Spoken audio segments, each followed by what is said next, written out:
the rich aroma of a perfectly roasted prime rib, seasoned with a blend of select herbs, wafted through the luxurious home. For Daniel, the scent of this roast beef was a symbol of absolute victory. Last night he had beaten his wife, Amelia, senseless simply because she had caught him cheating. The fact that his favorite meal was being prepared this morning, he interpreted as a sign that Amelia had surrendered in fear and was once again submissive at his feet. Daniel smiled with satisfaction, his male ego thoroughly stroked, but he was oblivious to the horrifying truth that awaited him at the dining table. This roast was not a peace offering. It was the last delicious meal Amelia would ever prepare for him, her heart now dead to him. It was a lavish farewell feast before Daniel was forcibly dragged from his earthly paradise into a total ruin he could never have imagined. The morning sunlight pierced through the gaps in the thick velvet curtains of the spacious master bedroom. Daniel stood before a massive, ceiling-high mirror, slowly adjusting the collar of his expensive shirt with a confident air. His reflection showed a successful man, handsome, well-groomed, and clad in a designer suit that cost as much as a factory worker's annual salary. He combed his hair back, ensuring not a single strand was out of place. A faint smile played on his lips, a smile not of gratitude, but of pure arrogance. In his mind, he was the king of this castle. He felt entitled to all the luxury that adorned his body and all the comfort that surrounded him. To him, this morning felt brighter than usual, as if the universe itself was blessing his actions from the previous night. But if the walls of this grand Beverly Hills mansion could speak, they would tell a completely different story. This multi-story house with its sturdy marble pillars was not the fruit of Daniel's labor. The deed to the land and property was clearly in Amelia's name, a direct inheritance from her father, Mr. Kensington, a renowned real estate magnate. Daniel was just an ordinary man from a modest background who had gotten lucky, or rather cunning, by marrying the sole daughter of the Kensington family. When they married 5 years ago, Daniel had come with almost nothing but sweet promises and overflowing ambition. But as time went on, he began to lose himself. He acted as if he owned everything, treating Amelia as little more than a beautiful ornament to be kept quietly in a corner. To the outside world, their marriage was the definition of perfection. Daniel often flaunted a fake affection on social media, posting photos of romantic dinners or overseas vacations with captions that idolized his wife. His business associates envied him for Amelia's compliance. Amelia was an elegant, highly educated woman who always minded her words. She was raised with strong traditional values, to always respect her husband and to keep domestic troubles private. Unfortunately, it was this noble quality of Amelia's that Daniel exploited as a weapon.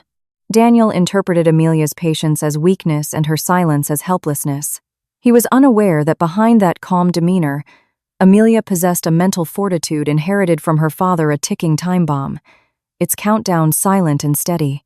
Behind closed doors, Daniel transformed into a monster. He was a toxic and manipulative husband.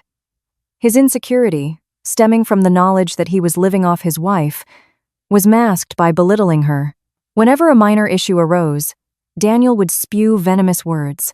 He often called Amelia boring, as stiff as a wax figure, and incapable of satisfying his masculine desires. This criticism slowly eroded Amelia's self-confidence. Daniel deliberately made her feel small so that he could feel big. He wanted to have complete control, to make Amelia feel that without him she was nothing. In reality, the opposite was true. Without Amelia, Daniel was just a homeless man, lost and without direction. Daniel's baseless dissatisfaction led him down a despicable path. He began an illicit affair with Isabel, a young woman he met at a nightclub. Isabel was the antithesis of Amelia Wilde, demanding, and adept at stroking Daniel's ego with false praise. With Isabel, Daniel felt like a real man, needed and adored. To spoil his mistress, Daniel shamelessly drained the bank account meant for household expenses. He bought Isabel designer bags, rented her a luxury apartment, and financed her hedonistic lifestyle. All this money was taken from a supplementary credit card provided by Mr. Kensington's company, the bills for which were, of course, paid by Amelia's family. Daniel was stealing from the hand that fed him, then using the stolen goods to betray its owner. The culmination of his depravity occurred the previous night, when Amelia, with trembling hands, showed him photographic evidence of his affair with Isabel, Daniel's mask came off completely. It was not remorse that emerged, but an explosive rage. He felt his pride had been trampled because he had been caught. That night, for the first time, verbal abuse turned physical. A hard slap, a violent hair pull, and kicks were delivered to his wife's small frame. Daniel vented all his frustrations, blaming Amelia for his own infidelity. "If you could satisfy me properly, I wouldn't have to look for other women," he had screamed. But what confused and, at the same time, emboldened Daniel was Amelia's reaction. After being beaten black and blue, Amelia did not scream hysterically. She was just silent, staring at him with dark, empty eyes, before going to bed without another word. Now, as Daniel stepped out of the bedroom, he was utterly convinced that the lesson he had taught her last night had been successful. He thought Amelia's silence was a sign of absolute fear. In Daniel's twisted logic, the prime rib being cooked downstairs was a peace offering from Amelia. He pictured her busy in the kitchen, her face bruised, trying to win back his favor so he wouldn't divorce her.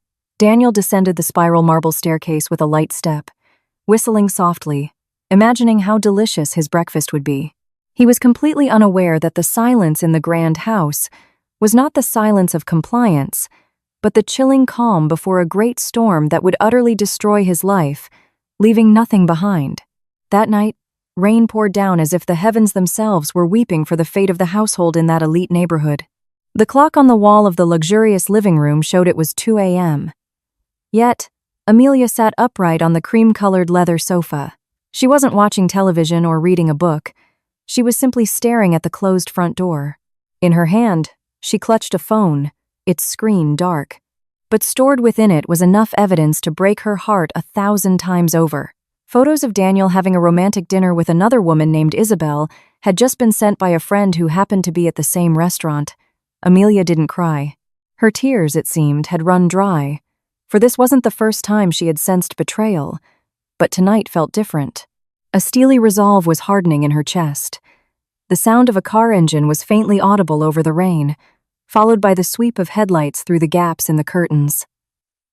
Daniel was home. Amelia took a deep breath, trying to steady her racing heart not from love, but from a mixture of fear and disgust. The door flew open violently, revealing Daniel with his shirt disheveled, his tie loosened, and the sharp stench of alcohol mixed with a cloying woman's perfume. He was surprised to see Amelia still sitting in the living room, her expression unreadable.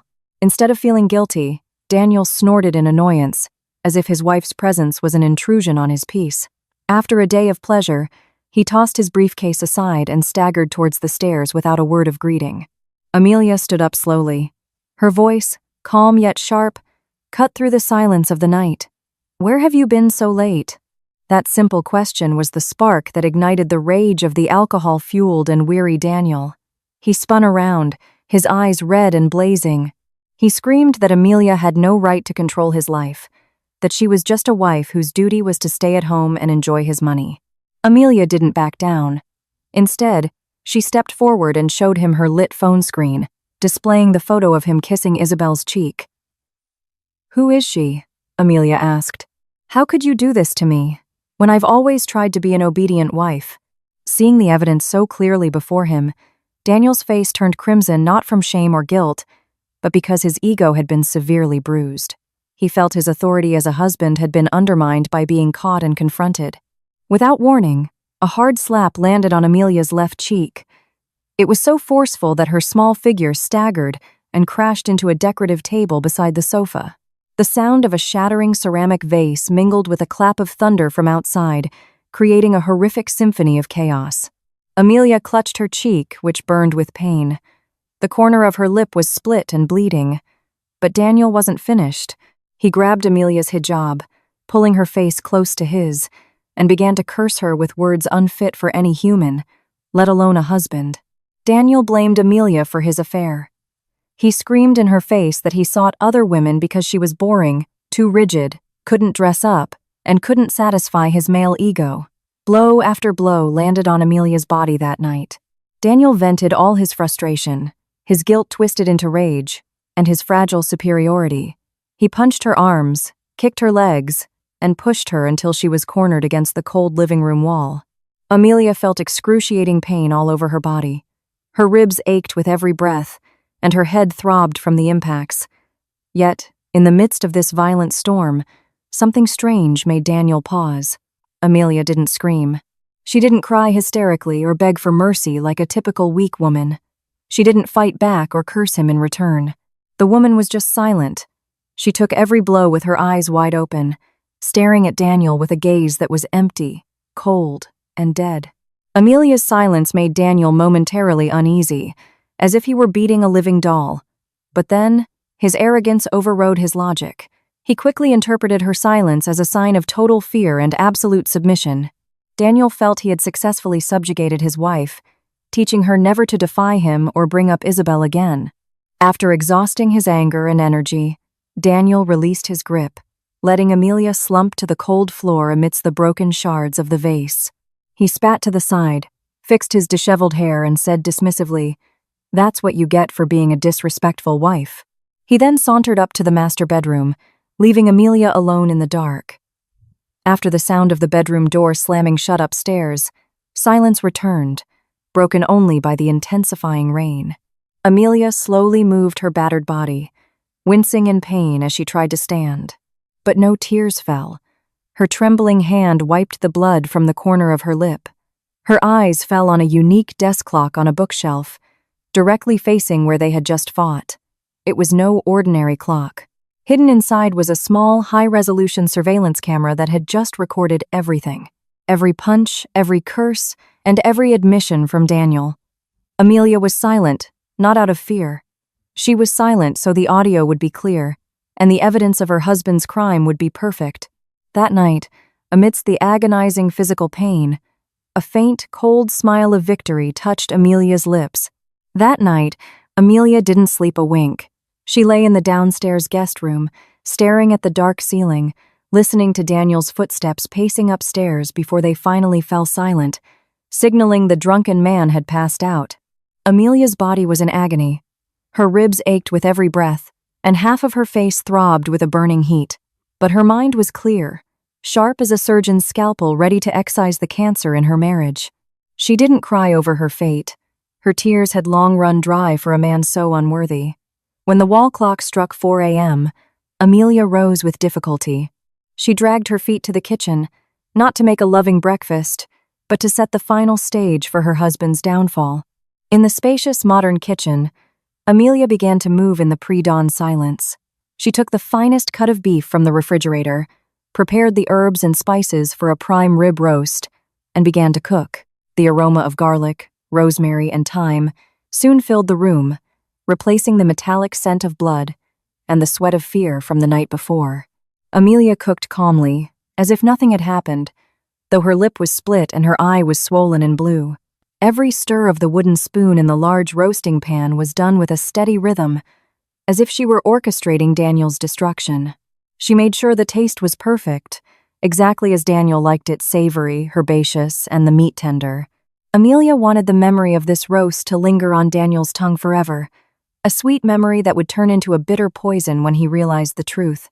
The morning sunlight began to filter through the gaps in the curtains of the master bedroom upstairs, startling Daniel's heavy eyes. He groaned softly, feeling a piercing headache from the previous night's drinking. But beneath the dizziness, his sense of smell caught a very familiar and appetizing aroma, the scent of a slow-cooked prime rib with powerful herbs. It was his favorite meal, one Amelia only made on special occasions. Instantly, the memories of last night replayed in his head like a broken tape.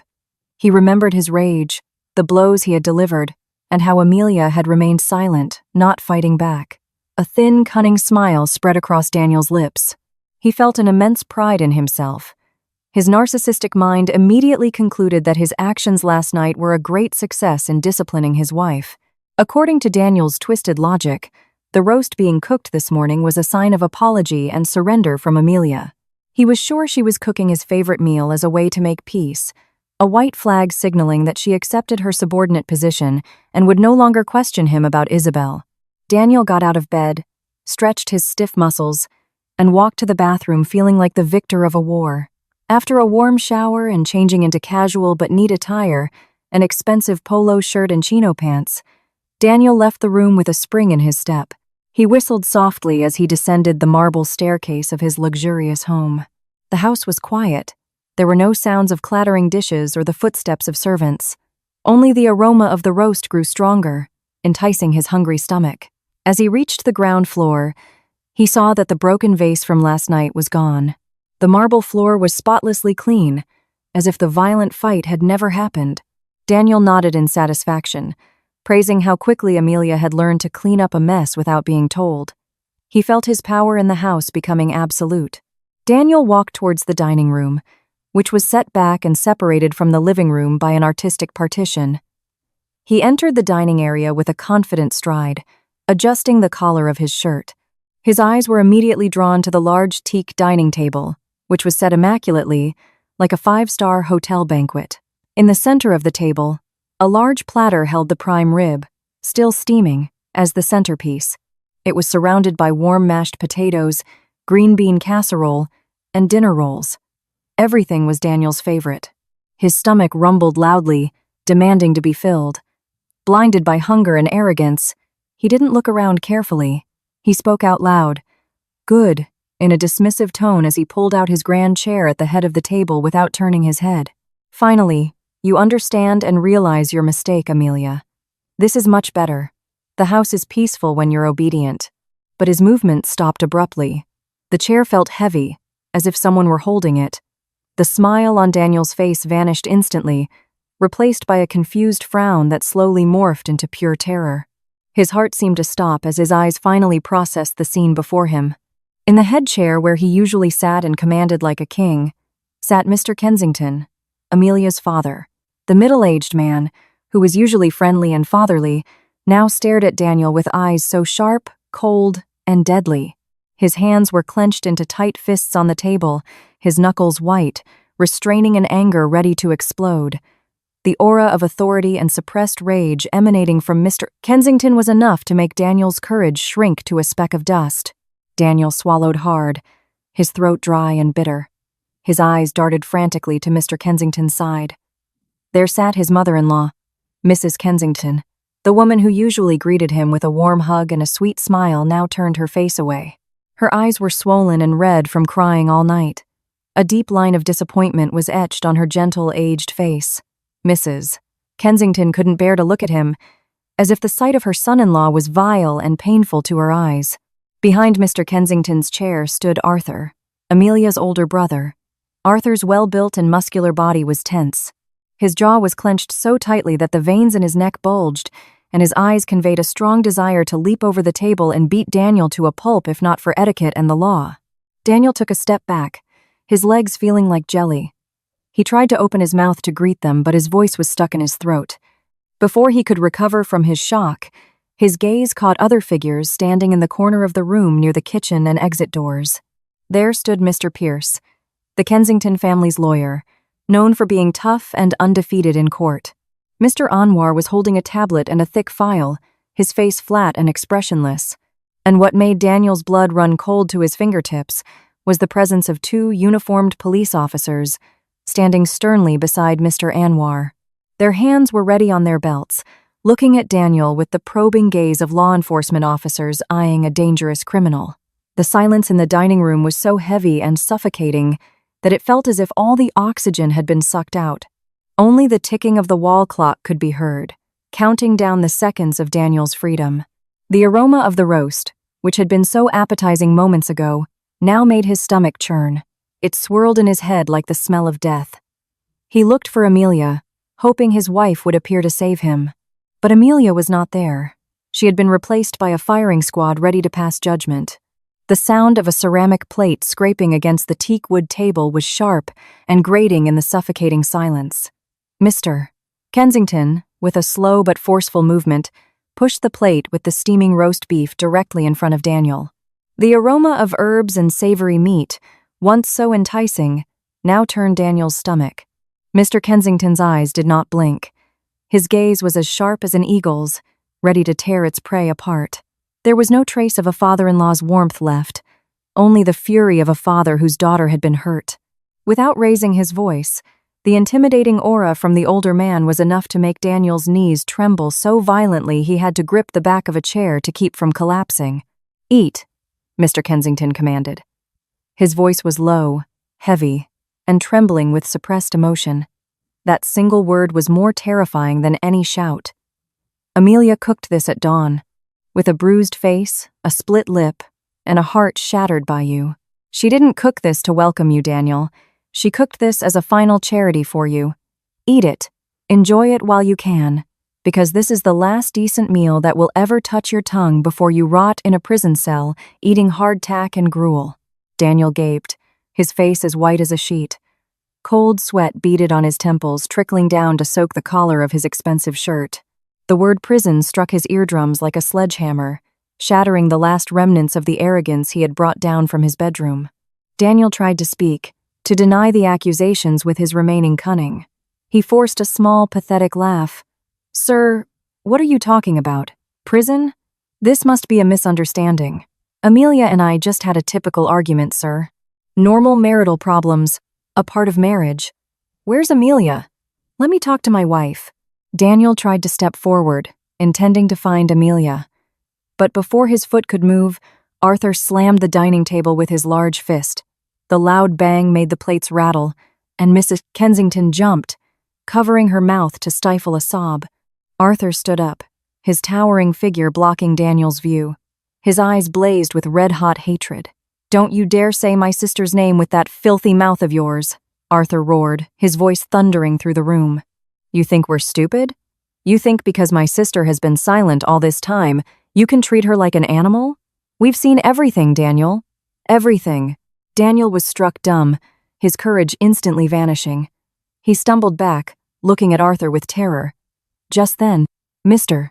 Anwar, the family lawyer who had been standing silently, stepped forward calmly. He placed the tablet he was holding on the table, turning the screen directly towards Daniel's face. Mr. Anwar's index finger tapped the play button on the touchscreen. Instantly, the luxurious dining room was filled with the sounds of the very recent past. The CCTV footage played in high resolution with crystal-clear audio. On the screen, Daniel saw himself. He saw his own savage face as he slapped Amelia, sending her sprawling. He heard his own vulgar curses echoing, calling his wife animalistic names. He watched as he yanked Amelia's hair and kicked her small body without mercy. The video was a mirror of his sins, one he could not escape. Mrs. Kensington turned her face away and covered her ears, unable to bear hearing the sounds of her beloved daughter's suffering replayed. Mr. Kensington stared at Daniel with a look of pure judgment, as if looking at a piece of trash that needed to be disposed of immediately. Daniel was frozen, his eyes wide as he stared at the tablet. He could no longer deny it. The evidence was too real, too damning, too painful to refute. "This is not a typical domestic dispute, Mr. Daniel," Mr. Anwar said in a formal, cold, and piercing tone. "This is a felony assault, premeditated. Based on the medical examination report we had conducted on Mrs. Amelia this morning, she has a fractured rib, bruises all over her body, and a laceration on her lip that required stitches." Mr. Anwar paused, letting the facts sink into Daniel's brain. Then, one of the police officers standing beside him placed a lab report on the table, right next to the plate of prime rib. The paper was filled with a series of numbers and medical terms Daniel didn't understand. But Mr. Anwar's next explanation made Daniel's blood feel like it stopped flowing. "And this," Mr. Anwar continued, pointing to the lab report, "is the evidence that will weigh you down for life. The doctors found a residue of a high-dose sedative, a benzodiazepine, in Amelia's blood. The same substance found in the bottle of vitamins you gave your wife every night." Daniel's face, already pale, turned a deathly gray. His secret was out. For the past 6 months, he had been secretly mixing tranquilizers into Amelia's drinks to make her fall asleep quickly, so he could freely go out to meet Isabel or come home drunk without suspicion. He thought he was clever. He thought it was a subtle way to silence his wife. But in the eyes of the law, that act had another, far more terrifying name. Your act of administering a controlled substance without a prescription on a continuous basis is categorized as systematic poisoning and attempted murder, Mr. Anwar stated firmly. The charges we will be filing are multi-layered, Daniel.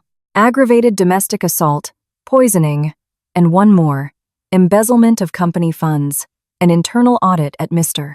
Kensington's company this morning discovered a suspicious flow of funds into your personal account and that of a Miss Isabel, totaling millions of dollars. Daniel lost his footing. His legs felt like cotton, and he collapsed onto the cold marble floor. His world crumbled in a matter of seconds. The wealth, position, reputation, and freedom he had proudly flaunted vanished, replaced by the shadow of cold, dark prison bars. He tried to look at Mr. Kensington, to beg for mercy. But the family's heart was now firmly closed and locked forever. One of the police officers stepped forward, pulling out a pair of shiny metal handcuffs. The click of the handcuffs opening sounded like a death knell for Daniel's comfortable life. The officer roughly pulled Daniel's hands behind his back, ignoring his pained whimper. The cold steel wrapped around his wrists, sealing his fate as a prisoner. Daniel struggled weakly, his crocodile tears starting to fall. He cried out Amelia's name, hoping for a miracle, but Amelia did not appear. All he saw was a look of disgust from Arthur, who looked like he wanted to spit on him. Mr. Kensington gave a hand signal to the police to get that piece of trash out of his house. The aroma of the roast beef, still steaming on the table, now felt like a final taunt, a pleasure right before his eyes that he would never be able to touch again. Daniel was dragged out of the dining room, past the living room where he used to relax, and finally pushed out the front door. The bright morning sun felt scorching on his skin, as if nature itself rejected his presence. In the front yard, an even more humiliating scene awaited. Neighbors from the elite gated community had gathered behind their fences, whispering and pointing at him. They saw Daniel, the usually dapper and arrogant young executive, now being led away like a common thief, handcuffed and with a disheveled face. Daniel bowed his head low, the intense shame burning his face. He was shoved roughly into a police patrol car. As the door closed, he looked at the magnificent house one last time through the window. The house he once considered his palace was now the silent witness to his total and utter destruction. After being dragged from his luxurious home like a common criminal, Daniel was taken to the police station for initial processing. In the cold interrogation room that smelled of stale cigarette smoke, Daniel's arrogance began to crack, but it hadn't completely shattered. He still thought this was just a matter of money. With trembling hands, he asked for permission to call his personal lawyer, an expensive attorney who usually handled corporate legal issues. Daniel was confident that with a little extra payment, he could get bail by tonight. He imagined getting out soon, then launching a counterattack to sue the Kensington family for defamation. But the response on the other end of the line made his blood run cold. The lawyer flatly refused to come. The reason was simple yet devastating. The check Daniel had written last week for a consultation fee had bounced. Daniel panicked. He immediately tried to access his mobile banking from his phone, which had just been returned by the investigator for data purposes. The phone screen displayed a glaring red notification. Access denied. His bank accounts had been frozen at the request of investigators in connection with the report of alleged corruption and embezzlement filed by Mr. Kensington that morning. Daniel laughed bitterly. His laughter sounded hollow in the small room. He was still in denial, thinking he could sell his sports car or luxury watch for quick cash. However, the arrival of Mr. Anwar, the Kensington family lawyer, to the temporary holding cell brought the real nightmare to life. Mr. Anwar didn't come to negotiate, but to deliver asset seizure documents. With a flat, expressionless face, the old lawyer explained the legal facts that Daniel had ignored while too busy having fun. It turned out Daniel had been nothing more than a freeloader in Amelia's life. The mansion in Beverly Hills, the sports cars he bragged about to his friends, even the apartment he rented for Isabel, all were legally registered as assets of the Kensington family company or in his wife's name, under a valid prenuptial agreement. Daniel had zero ownership rights to any of it. That reality hit Daniel harder than any physical blow.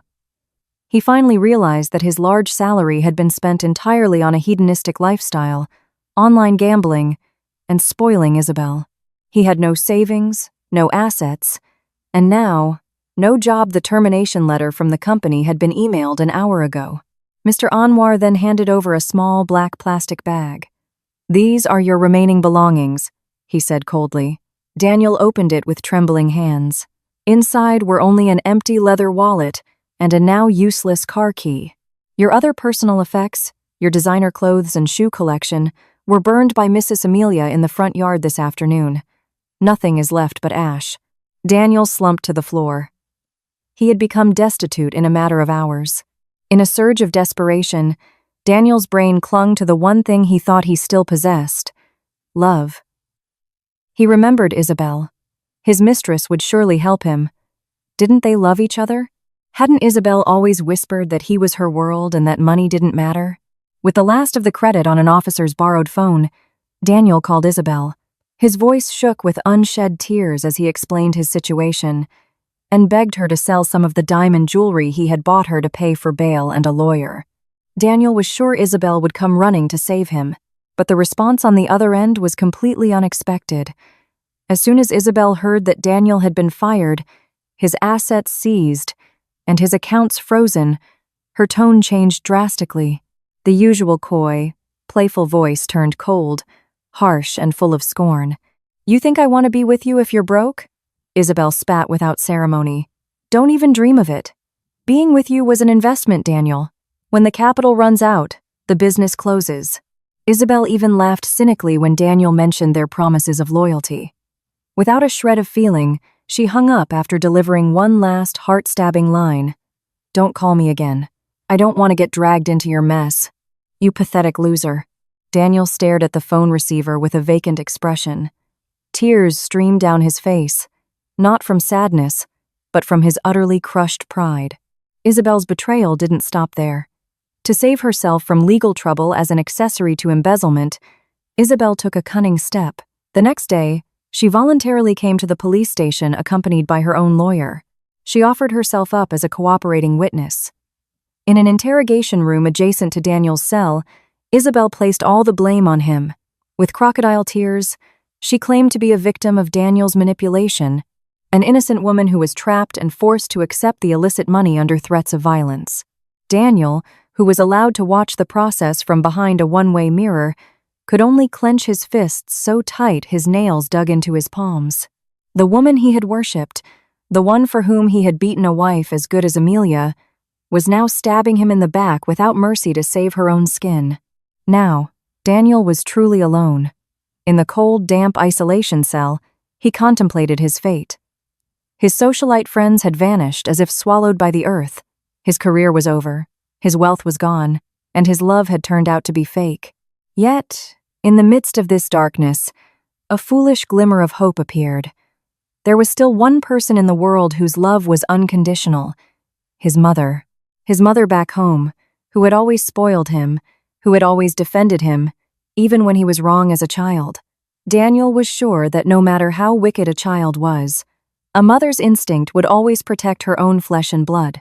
With great difficulty, he managed to persuade an officer to let him call his mother in his rural hometown. Daniel sobbed uncontrollably on the phone, skillfully twisting the facts. He fabricated a story about being framed by Amelia's arrogant, wealthy family. He claimed he was a victim of injustice, trapped. His mother's frail, elderly voice on the other end sounded sad and shocked. The old woman promised to come to the city. Daniel felt an immense sense of relief. The testimony of an old, frail mother who had traveled far from her small town in simple clothes would surely evoke the judge's sympathy. He imagined his mother crying in court, begging for her son to be released. It would be his ultimate weapon to lighten his sentence, or at least make Amelia look evil in the public eye. The day of the trial arrived. The courtroom was packed with reporters and spectators, as the case had gone viral on social media. Daniel sat in the defendant's chair wearing an orange prison jumpsuit. His face was gaunt, his eyes sunken, and his beard grew wild and unkempt. When the courtroom doors opened, his mother entered with a faltering step, wearing a worn-out dress and a simple headscarf. Daniel's heart leaped with joy. He looked at his mother with teary eyes and a hopeful smile, ready to receive a warm, defensive embrace. But something was strange. His mother didn't walk towards the visitors' gallery behind him to offer moral support.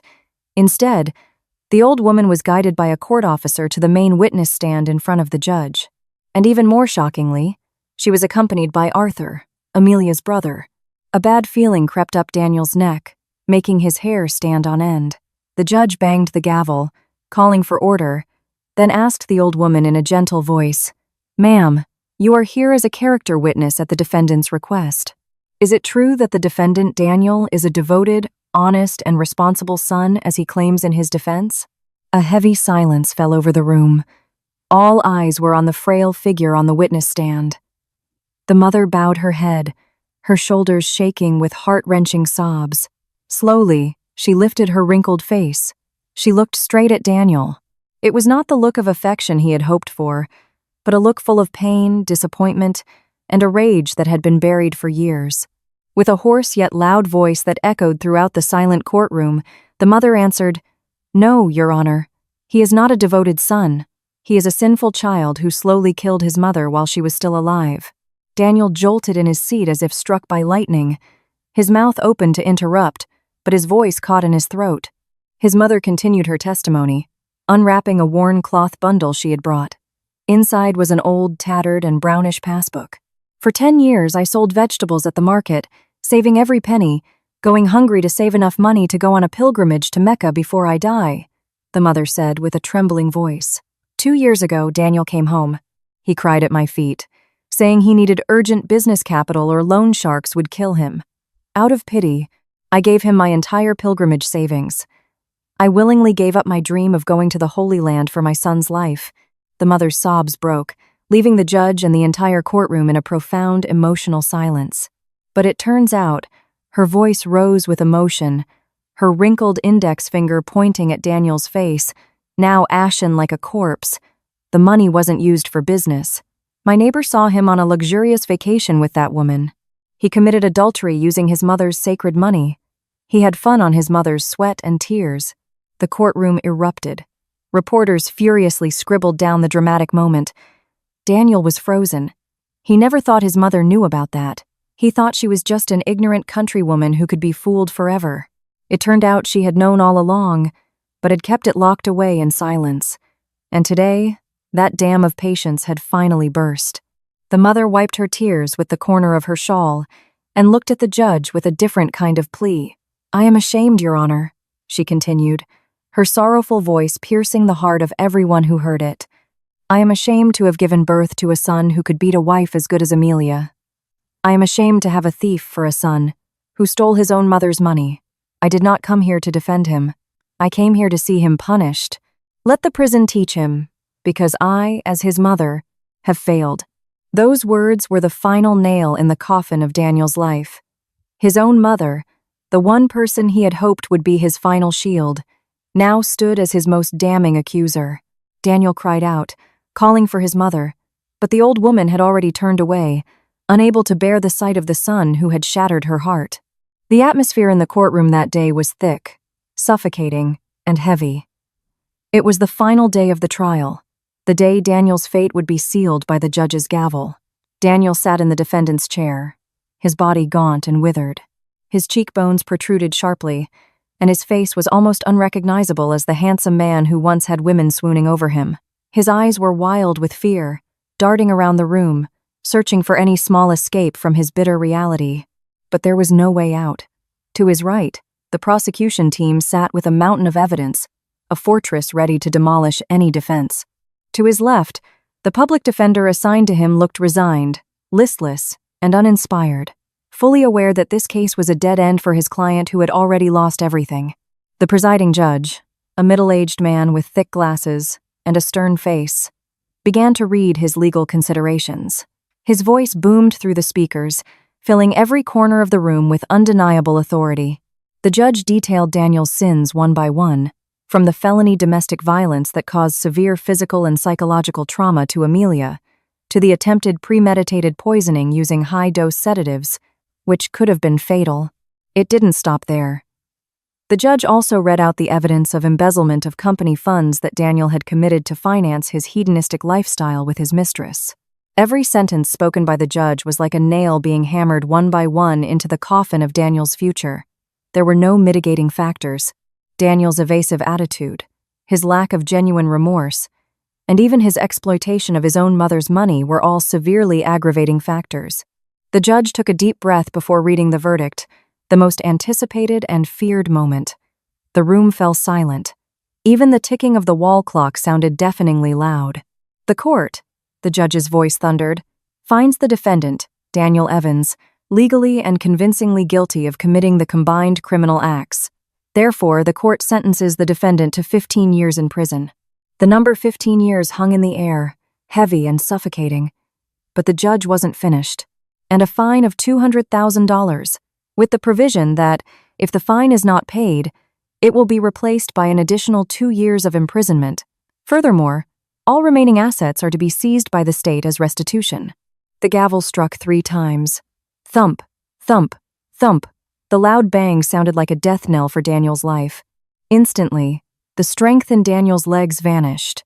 His body slumped from the chair as if all his bones had been forcibly removed. He fell to his knees on the cold courtroom floor, wailing with a heart-wrenching sound that elicited no sympathy.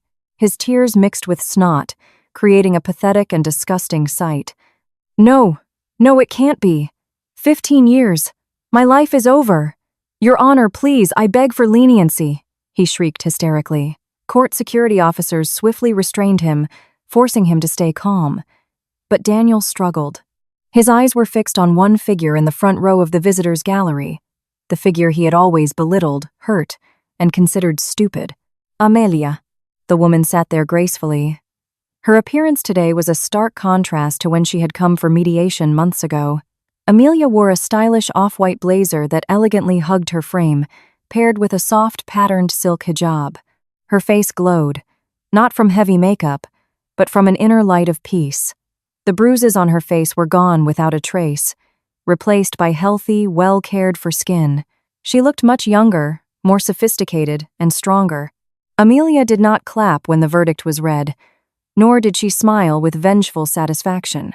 Her face was calm, flat, and filled with relief, as if a 1,000-ton weight had just been lifted from her shoulders. She had found her justice without dirtying her hands with cheap emotions. Seeing Amelia's composure, Daniel became even more frantic. He felt he still had a right to her. With his remaining strength, Daniel tried to crawl towards the wooden barrier separating the defendant's area from the visitors. "Amelia, darling. Amelia, please, help me. You're my wife, right? Please talk to the judge. Tell him I've changed. I promise I'll fix everything. Don't let me rot in prison, Amelia." Daniel begged desperately, reaching out his hand as if to grasp the hem of Amelia's dress. He hoped the once gentle and forgiving Amelia would be moved by his tears. He hoped there was still some love left that he could manipulate. But that hope was shattered into a million pieces against a solid wall of ice. Amelia slowly rose from her seat, her movements calm and dignified. She did not even glance at Daniel, who was groveling on the floor. There was no look of anger, no look of hatred. There was only nothing. To Amelia, the man wailing on the floor no longer existed. Daniel was just a bad memory, a small stain in the book of her life that she had successfully erased. Amelia's complete and utter indifference was far more painful than any physical blow. It was the ultimate humiliation, total disregard. She hugged Mr. Kensington and Mrs. Kensington, who stood beside her, then politely shook the prosecutor's hand, thanking him in a soft but firm voice. "Amelia, look at me. Look at your husband," Daniel screamed again, his voice hoarse. But his cries only bounced off the courtroom walls, meaningless. Arthur, Amelia's brother, stood tall as a shield for his sister. He gave Daniel a warning glare, then guided Amelia towards the exit. Amelia walked with a steady pace. The rhythmic click-clack of her high heels on the floor echoed as she moved away from the chaos. She walked surrounded by people who genuinely loved her, leaving Daniel alone in his ruin. She didn't look back even for a second, her back straight, a clear sign that she had truly moved on and closed that chapter forever. 2 burly bailiffs finally pulled Daniel to his feet. Their grip on his arms was painful, but not as painful as the feeling of being ignored he had just received. "Move it," one officer barked. Daniel was dragged towards a side door that led directly to the temporary holding cells. His legs felt as heavy as if shackled by invisible chains. He glanced back one last time, hoping to see the shadow of his mother or Isabel or anyone who cared. But there was no one. The gallery was emptying. His mother had gone back to her town with a broken heart. Isabel had disappeared to save herself, and Amelia was flying free. The heavy gray steel door at the end of the corridor creaked open ominously. A cold, damp air immediately hit Daniel's nose. It was the smell of prison, the smell of despair, the smell of his future for the next 15 years. An officer shoved him from behind, making him stumble into the darkness of the corridor. Daniel tried to hold the door with his cuffed hands, but his strength was gone. Clang! The steel door slammed shut in his face, separating him from the outside world, from the sunlight, and from the comfortable life he had once wasted. Behind that door, Daniel collapsed to the floor, realizing that his harshest punishment was not this physical prison, but the fact that he was still alive, yet considered dead by everyone who had ever known him.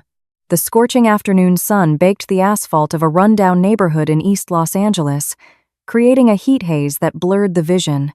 In a densely populated, squalid neighborhood, flanked by a foul-smelling black sewer and piles of market garbage, stood a small, dilapidated food stall with wooden walls eaten away by termites. The exhaust fumes and street dust were the daily seasonings in this place. At the back of the stall, right next to a dirty drainage channel, a gaunt man with graying, disheveled hair was squatting. His rough, scratched hands were busy scrubbing a pile of greasy, dirty dishes with cheap bar soap. That man was Daniel. It was hard to believe that the frail figure struggling with grease stains on plastic plates was the same Daniel from 5 years ago. The man who once always appeared dapper in Armani suits and a Rolex watch now wore a tattered, hole-ridden t-shirt that had turned a yellowish hue. His face looked much older than his actual age. His cheeks were hollow, his eyes sunken with thick, dark circles underneath, and several of his teeth were missing due to malnutrition and the harsh life in prison. Daniel had been released on parole a few months ago for good behavior and due to prison overcrowding. However, freedom turned out to be just another, crueler form of life's prison. Getting out from behind bars did not lead to a better life. With the status of an ex-convict for violent assault and fraud, his name was blacklisted everywhere. Not a single company would accept his application. Even for a janitor or security guard position, his bachelor's degree and experience as a marketing director were now worth less than used food wrapping. His assets had long been gone, seized by the state to pay fines and restitution. His extended family in his hometown had completely cut ties. His mother had passed away a year after he was imprisoned, taking her deep disappointment to the grave without ever visiting him once. Daniel now lived as a homeless man, sleeping on storefront sidewalks or at neighborhood watch posts. That afternoon, the stall was a bit quiet after the lunch rush. Daniel leaned his aching back against the damp wall behind him. He let out a long sigh, trying to shake off the weariness that constricted his chest. His blurry eyes focused on an old 1/4-inch tube television perched on a wooden shelf in the corner of the stall.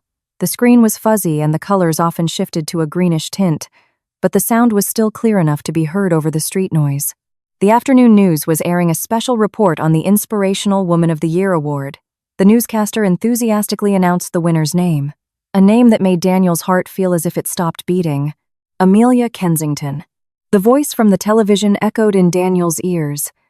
The camera panned to a grand stage in a 5-star hotel ballroom, bathed in the light of crystal chandeliers. There stood a woman so elegant and radiant. It was Amelia, but she looked vastly different from Daniel's memory of 5 years ago. Amelia now looked younger, fresher, and exuded an incredible aura of authority. Her hijab was styled fashionably, framing her beautiful face which bore a confident smile. The narrator explained that Amelia was now the CEO of a massive catering company and a chain of high-end farm-to-table restaurants with branches in major cities, as well as the founder of a charity that helped victims of domestic violence get back on their feet and become financially independent. The camera then widened its shot, showing the people accompanying Amelia on stage. To her left stood a healthy and happily laughing Mr. and Mrs. Kensington, clapping proudly. But what made Daniel's breath catch was the handsome man standing to Amelia's right. He was tall, well-built, and had a kind face. He was a well-known and philanthropic pediatric specialist, Amelia's new husband. The doctor's arm was protectively wrapped around Amelia's waist, while his other arm held a cute, chubby toddler. That was their son, the fruit of a healthy and loving marriage. A perfect family portrait, whole, warm, and happy. Everything Daniel once had, but had destroyed with his own hands. Daniel was frozen, staring at the blurry screen. His eyes didn't blink. He was seeing the life that could have been his future, if only he hadn't been so greedy. If only he had been grateful for a wife like Amelia. If only he hadn't betrayed the trust of such a good family. An overwhelming regret, more painful than any physical blow, brutally slammed into his chest, making it hard to breathe. He remembered how Amelia used to serve him faithfully, preparing all his needs, and looking at him with the same love that she now had for her new husband. Daniel had thrown away a pure diamond to chase after sharp gravel, and now he was bleeding alone in the gutter. "Hey, stop daydreaming. Those dishes are still piled up." The shrill voice of the stall owner, a stout woman named Betty, snapped Daniel out of his reverie. The fierce, overweight woman threw a dented tin plate onto the wooden table near where Daniel was squatting. The loud clang startled him.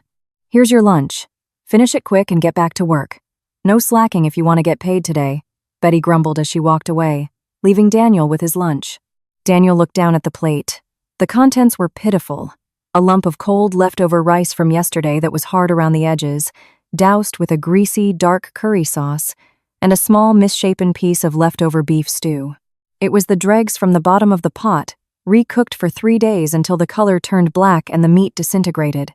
Usually, food like this would but today, it was Daniel's lunch. Daniel's stomach growled with hunger, forcing him to accept his fate.